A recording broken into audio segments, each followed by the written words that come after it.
साल 2022 में नासा ने ये ऑब्जर्व करा कि एक रेड जायंट स्टार जो कि फट चुका है, लेकिन जैसे ही वो फटता है वो अपने आसपास के सारे प्लैनेट्स को तबाह कर देता है।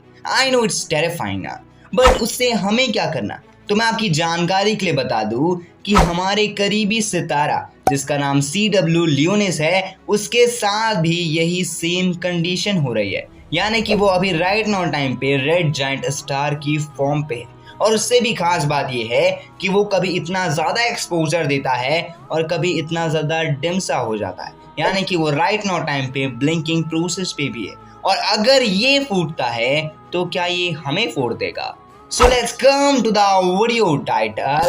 Red giant star gonna be explode us. मेरा नाम है Shubham and you are watching Science Bull.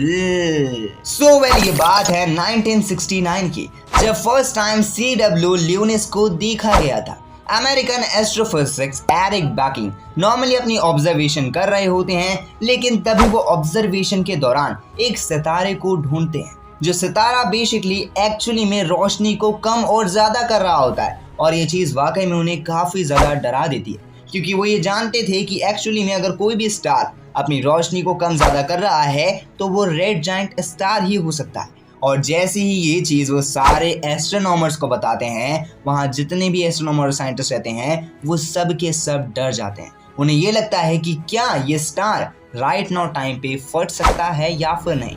तो मैं आपकी जानकारी के लिए बता दूं कि red giant star basically star का वो फेस होता है जो उसकी मौत से पहले आता है, लेकिन जब रिसर्च करी जाती है तो ये पता चलता है कि जो इसका और हमारा डिस्टेंस है वो मोर देन 400 लाइट ईयर्स है। और खास बात ये है कि ये हर प्रति सेकंड्स पे एक अर्थ जितना मास अपने अंदर से बाहर फेंक रहा है। और ये वाकई में काफ़ी ज़्यादा स्कैरी है, क्योंकि नॉर्मली जो इसके आसपास का क्लाउड है वो धीरे धीरे बढ़ता ही जा रहा है। सो क्या इसका मतलब है कि नॉर्मली अगर गलती से ये CW लियोनिस फट जाता है तो ये हमारी पृथ्वी के साथ साथ हमारे पूरे के पूरे सौरमंडल को तबाह कर देगा?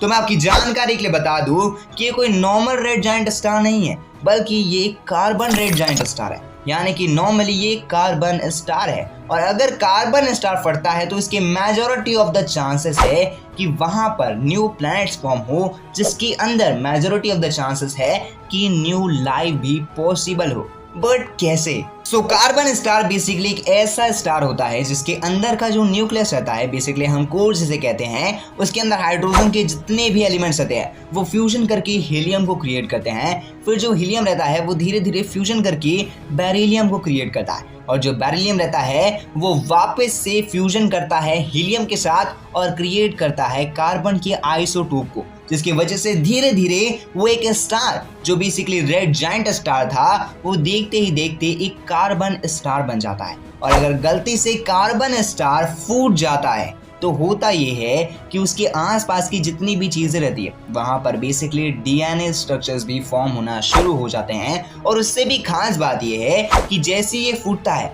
तो ये कोई ब्लैक होल का रूप ना लेकर के एक्चुअली में एक वाइट स्टार बन जाता है, जिसे नॉर्मली हम राइट नाउ टाइम पे वाइट ड्वार्फ स्टार कहते हैं। बेसिकली एक ऐसा स्टार रहता है जिसकी एज 10 बिलियन ईयर्स होती है, और धीरे धीरे जैसे ये 10 बिलियन ईयर्स कंप्लीट कर लेता है तो ये नॉर्मली एक ब्लैक स्टार में कन्वर्ट हो जाता है। और यही कहानी है इस पूरे के पूरे रेड जायंट स्टार जिसका नाम CW लियोनिस है। सो अगर आपको ये वीडियो इंटरेस्टिंग लगी होगी या फिर कुछ भी इंफॉर्मेटिव लगी होगी तो वीडियो को लाइक कर देना, चैनल पे नए तो चैनल को सब्सक्राइब कर देना, बेल आइकन कॉल पे सेट कर देना। मैं मिलता हूँ अगली वीडियो में, तब तक के लिए जय हिंद, वंदे मातरम and thanks for watching this video.